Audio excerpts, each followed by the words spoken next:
Everyone, welcome back to my another blog. होर सारे कितना जी कितना चंगे। चलो तुसी चंगे तो असी बहुत ही चंगे। और इस सर्दी में काम करने में ना थोड़ी सी दिक्कत हो जाती है, कमर वगैरह काफ़ी दर्द होती है। और काफ़ी टाइम से मेरे कमर की दर्द तो थी, अब इसके साथ ही ना क्या हो गया है, मेरे घुटनों में भी दर्द स्टार्ट हो गई है। लेकिन मैंने कुछ आयुर्वेदिक टाइप का ट्रीटमेंट करवाया है।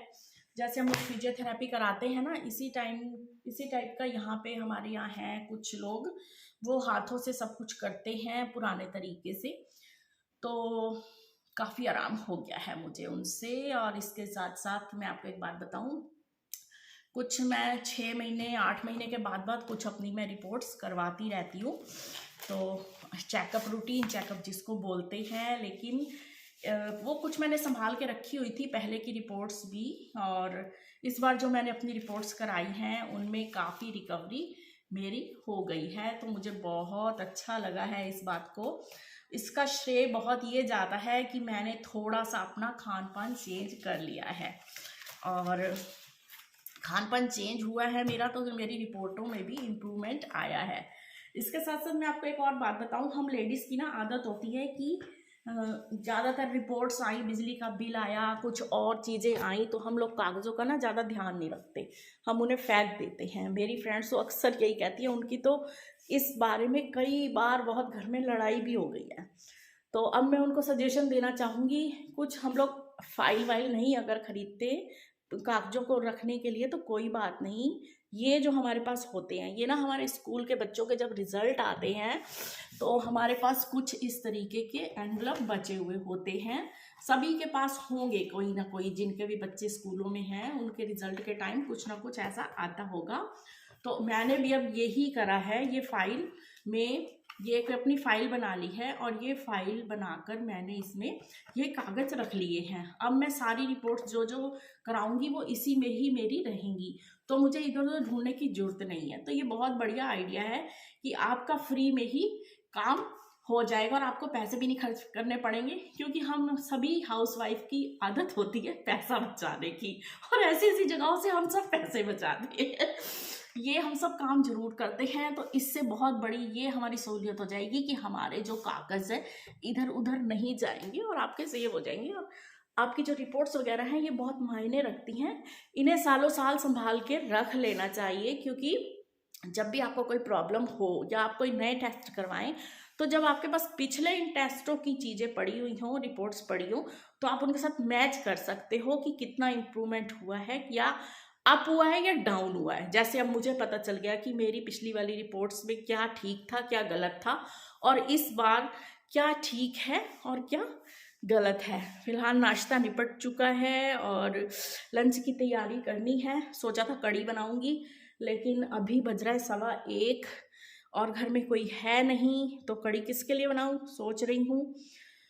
तो कुछ और सोचती हूँ, और सोचने में ये है कि ये पड़ा है बथुआ। अब ये बथुआ पड़ा है, तो बथुए का एक बार मैंने शॉर्ट वीडियो डाला है, रायता बनाया था तड़के वाला, बहुत अच्छा लगा वो। और बथुए के पराठे और पूड़ी भी बहुत अच्छी लगती हैं।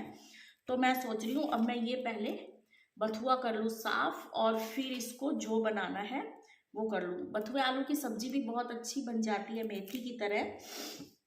और इसके साथ साथ अगर हम इसको उबाल के रख लूँगी, तो उसको पीस के उबाल कर जब मैं रखूँगी ना, तो उसका रायता भी बन जाएगा।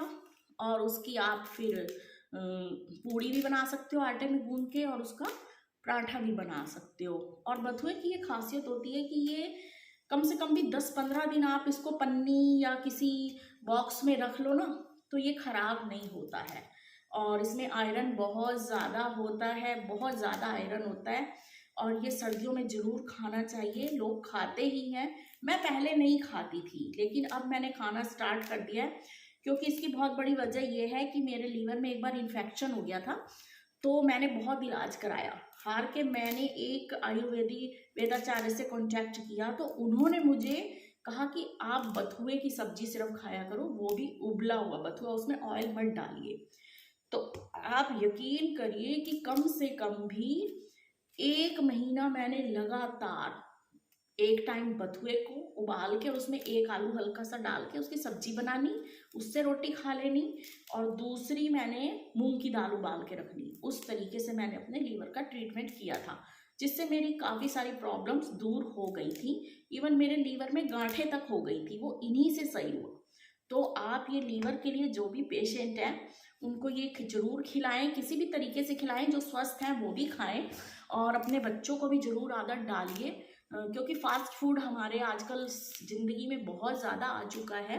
वो तो है ही है, उसको तो बच्चे नहीं छोड़ सकते, लेकिन हम माओ का भी फ़र्ज बनता है कि हम उनको थोड़ा सा सिखाएं, ज़बरदस्ती खिलाएं। तो इन चीज़ों को चटपटा सा बना के जैसा भी है आप अपने बच्चों की लाइफ में ज़रूर शामिल करें, क्योंकि बच्चे बच्चे होते हैं, उन्हें नहीं पता होता कि उनके लिए क्या सही है क्या गलत है। लेकिन मैं तो भुक्तभोगी हूँ, मेरा लीवर का बहुत ज़्यादा ट्रीटमेंट जो मैंने किया है वो इन्हीं आयुर्वेदाचार्यों से किया है, और इन्हीं दवाइयों से किया है, इसी खान पान से किया है, जिससे कि मेरी लीवर तक की गांठें सही हो गई थी। तो इसीलिए बस अब मैं भी, मेरी एक और जानने वाली फ्रेंड है, उसके पेट में पानी पड़ गया था, तो वो भी, उनको डॉक्टर ने सलाह दी कि आप आटे में हमेशा से बथुआ गूंथ के रखो और उसी की रोटी खाओ, और मल्टीग्रेन आटे की रोटी खाओ। तो उन्होंने वो सब चीज़ें खाई हैं, तो उन्हें भी काफ़ी फ़र्क पड़ गया है। यार वीडियो पसंद आए तो लाइक कर दीजिएगा, एक लाइक से मुझे बहुत मोटिवेशन मिलता है, और सारी बातें भी मैं आपसे कर लेती हूँ। जो लोग नए आए हों मेरे चैनल पे सब्सक्राइब जरूर कर देना। व्यूज़ तो बहुत कम आ ही रहे हैं, मैं देख ही रही हूँ, इसलिए मेरा मन भी नहीं करता फिर वीडियो बनाने को। तो चलो जी, अब देखो कब बना पाऊंगी नहीं बना पाऊंगी, क्या होगा, इस ये वीडियो मेरी आखिरी ना हो इस साल की, या जो है मेरे को कुछ नहीं पता चलता।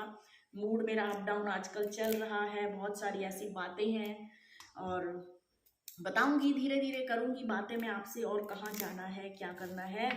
तो बस अब मैं पहले बना ये बथुआ रख लूँ पूरा, और इसकी या फिर क्या बनाती हूँ मुझे खुद अभी नहीं आइडिया हो रहा। साग तो वैसे रखा ही है, साग रखा है, आलू गोभी की सब्जी रखी है, मटर पुलाव रखा है, और देखते हैं बहुत सारी दही भी रखी है, आलू मटर की सब्जी भी रखी है।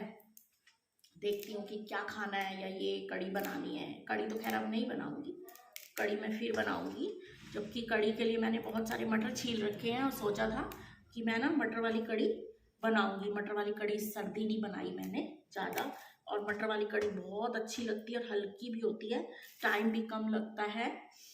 तो देखो बस बातें करते करते मेरा बथुआ हो गया है साफ, और बस इन्हीं चीज़ों को हम लोगों ने अपनी ज़िंदगी में रखना है, क्योंकि हम हाउस वाइफ हैं। तो जब हम बाहर कहीं कोई काम नहीं करते तो हमें ये काम तो यार करना पड़ेगा, और करना ही चाहिए, इसी से ही सब कुछ है फिर हमारा।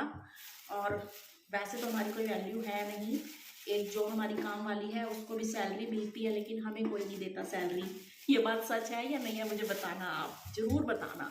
ये आपको बात सच लगती है कि एक काम वाली को भी सैलरी मिलती है, लेकिन हमारी कोई सैलरी नहीं है।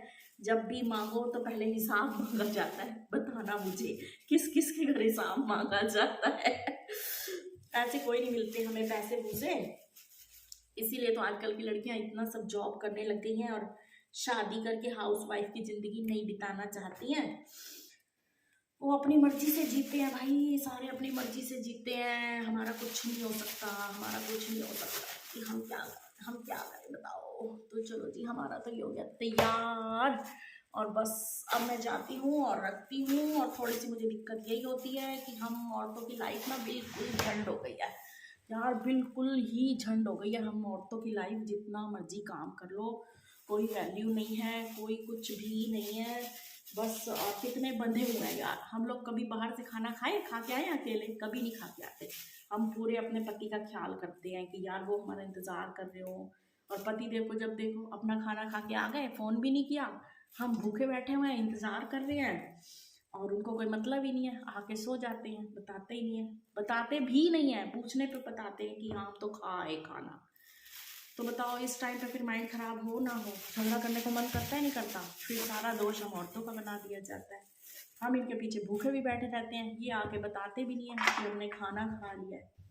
बड़ी झंड जिंदगी है हम औरतों की यार, बस गुलाम हैं हम।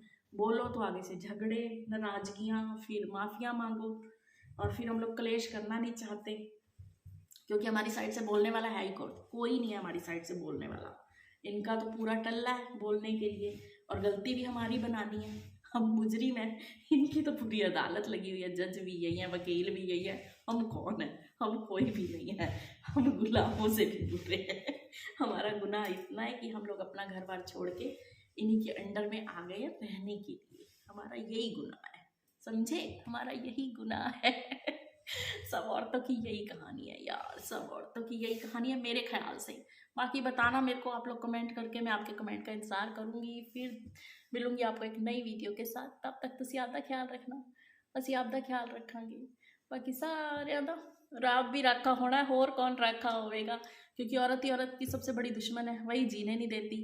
और फिर आदमियों को तो भगवान ने बनाया भी यहाँ से थोड़ा सा स्ट्रॉन्ग है, वो अग्नि तत्व से बने हैं, अग्नि तत्व से बने हैं। चलो ठीक है, फिर मिलती हूँ आपको मैं।